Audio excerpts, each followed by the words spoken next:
भयंकर पीड़ा से भरी राजा दशरथ की आंखों के आगे राजकुमारों के जन्म से पहले का एक दिन घूम गया, जब वो युवा थे और अयोध्या के जंगलों में शिकार खेलने के लिए गए थे।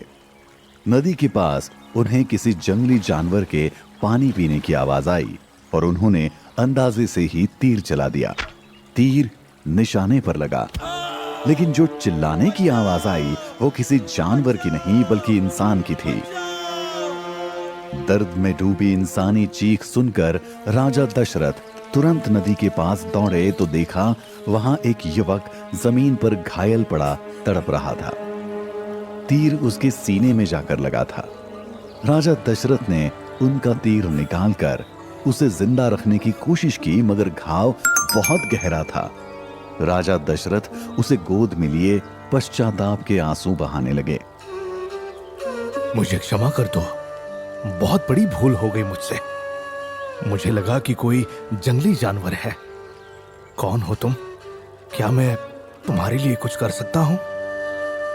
मेरा नाम श्रवण कुमार है महाराज। मैं अपने अंधे माता पिता को तीर्थ यात्रा करा रहा था। यही पास ही रुका हुआ था। उन्हें प्यास लगी थी तो उनके लिए पानी लेने आया था। वे देख नहीं सकते, अपना ध्यान भी नहीं रख सकते। आप उन्हें पानी पिला देना और उनका ध्यान रखना। इतना कहकर श्रवण कुमार ने प्राण त्याग दिए। राजा दशरथ भारी मन से पानी लेकर उसके माता पिता के पास गए। पहले उन्हें पानी पिलाया, फिर इस दुर्घटना की जानकारी दी। बेटे की मौत की खबर सुनकर माता पिता तड़प उठे और उन्होंने राजा दशरथ को श्राप दे डाला। राजा, जिस तरह आज हम अपने बेटे के लिए तड़प रहे हैं, एक दिन तुम भी अपने सबसे प्यारे बेटे के लिए तड़पोगे। जिस तरह तुमने हमारे बेटे को हमसे हमेशा के लिए दूर कर दिया, ऐसे ही कोई तुमसे तुम्हारे बेटे को दूर करेगा और राजा होकर भी तुम कुछ नहीं कर पाओगे। श्राप देकर श्रवण कुमार के माता पिता ने भी दुख से प्राण त्याग दिए। राजा दशरथ उन तीनों का अंतिम संस्कार कर भारी मन से अयोध्या लौट आए थे। बहुत दिनों तक ये दुर्घटना उन्हें परेशान कर रही थी, लेकिन राजकुमारों के जन्म के बाद धीरे धीरे वो इसे भूल गए थे।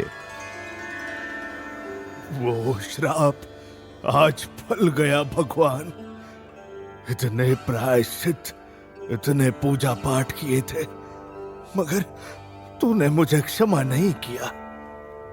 गलती कैकेयी की नहीं, मेरी ही है। मैं अभागा ही हूं, अपने राम का दोषी। कब वो भयानक रात गुजरी, राजा दशरथ को कुछ होश नहीं था। वो कोप भवन में मूर्छित हो गए थे, लेकिन कैकेयी के 2 वरदानों की बात पूरे राजमहल में फैल चुकी थी। कुलगुरु, शुभचिंतक, बाकी रानियां सबने कैकेयी को समझाने की कोशिश की, मगर उन पर जरा भी असर नहीं हुआ। उधर महाराज दशरथ की बिगड़ती हालत देख सभी चिंतित थे। राजवैद्य उनका ध्यान रख रहे थे। उन्हें होश आ गया था, लेकिन आंखों से लगातार आंसू बह रहे थे। वो बस यही सोचकर ग्लानि में डूब जा रहे थे। राजकुमार होते हुए भी मेरा राम सन्यासियों की तरह जंगल में भटकेगा, मेरे कारण।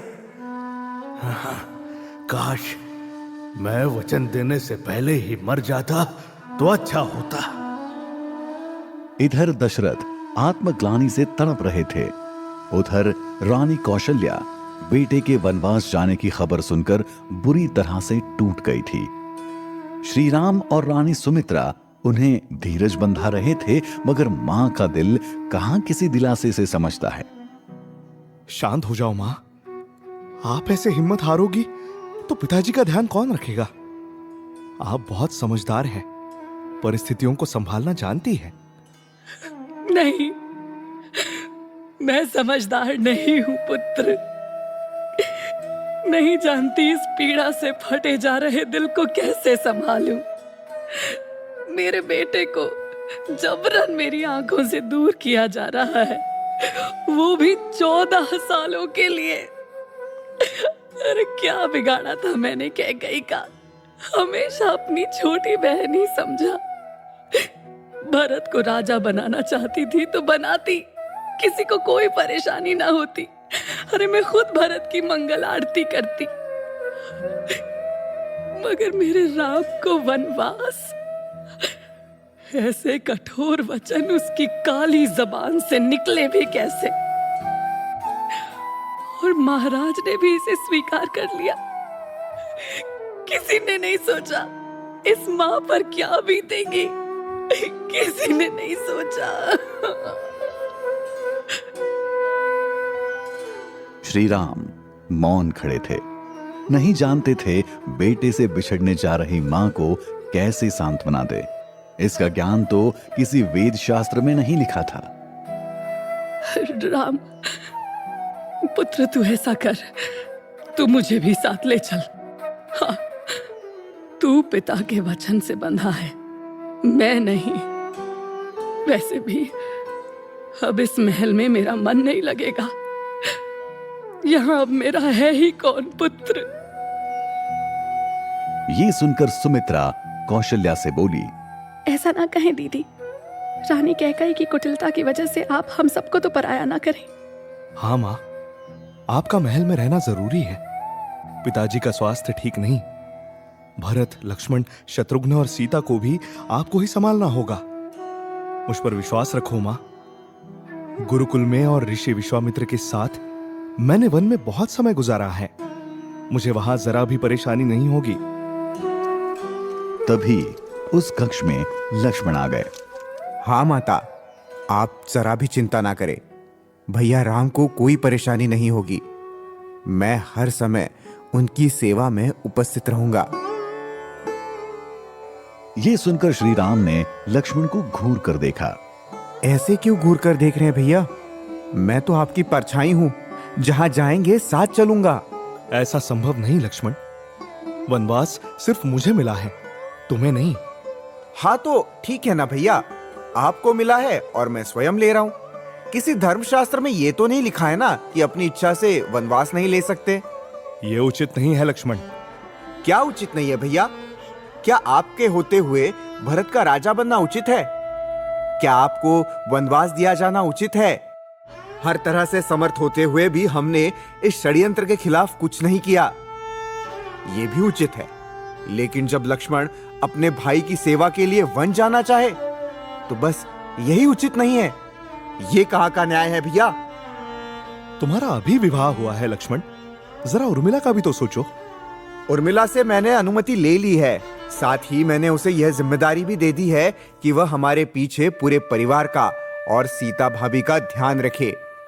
माता सुमित्रा, आप ही समझाइए इसे, बेकार की जिद कर रहा है। माता सुमित्रा लक्ष्मण के पास गई और उनके सिर पर प्यार से हाथ फेरते हुए बोली, मुझे तुम पर गर्व है पुत्र। तुम वन में राम का हर तरह से ध्यान रखना। तुम साथ रहोगे तो हम भी यहाँ निश्चिंत रहेंगे पुत्र। श्री राम ने लक्ष्मण की जिद के आगे हार मान ली। अब श्री राम को यही चिंता खाए जा रही थी कि सीता को कैसे समझाएंगे। वो सीता के कक्ष में गए तो सीता को देखकर आश्चर्यचकित रह गए। राजसी वस्त्र, स्वर्ण आभूषणों और 16 श्रृंगार से सुशोभित रहने वाली सीता आज तपस्विनियों के गेरुए वस्त्रों में खड़ी थी। तन पर फूलों के आभूषण थे और पैरों में लकड़ी की खड़ाऊ थी। ये सब क्या है सीता? कल तो वन जाना ही है स्वामी, तो सोचा आज से ही पहनने की आदत डाल लूं। मगर तुम्हें क्यों पहनने हैं ये वस्त्र? वन मैं जा रहा हूं, तुम नहीं। स्वामी आपने ही कहा था ना, अब हम सीता और राम नहीं बल्कि सीता राम है। तो वन हो या महल, जहां राम जाएगा वहां उसकी सीता भी जाएगी। जिद ना करो सीता, वन में रहना तुम्हारे लिए आसान नहीं होगा। कांटों भरी पथरीली जमीन पर चलना पड़ेगा, घास फूस की शैया पर सोना पड़ेगा, खाने को बस कंदमूल होंगे, वो भी कभी मिलेंगे कभी नहीं। महल की जगह कुटिया में रहना पड़ेगा। वन में आपका साथ होगा स्वामी, मेरे लिए इतना ही काफी है। जिस कुटिया में आप होंगे वो मेरे लिए महलों से भी बढ़कर होगी। वहां जंगली जानवर होंगे, सांप, बिच्छू, नरभक्षी राक्षस भी। आपके होते हुए मुझे किस बात की चिंता होगी स्वामी?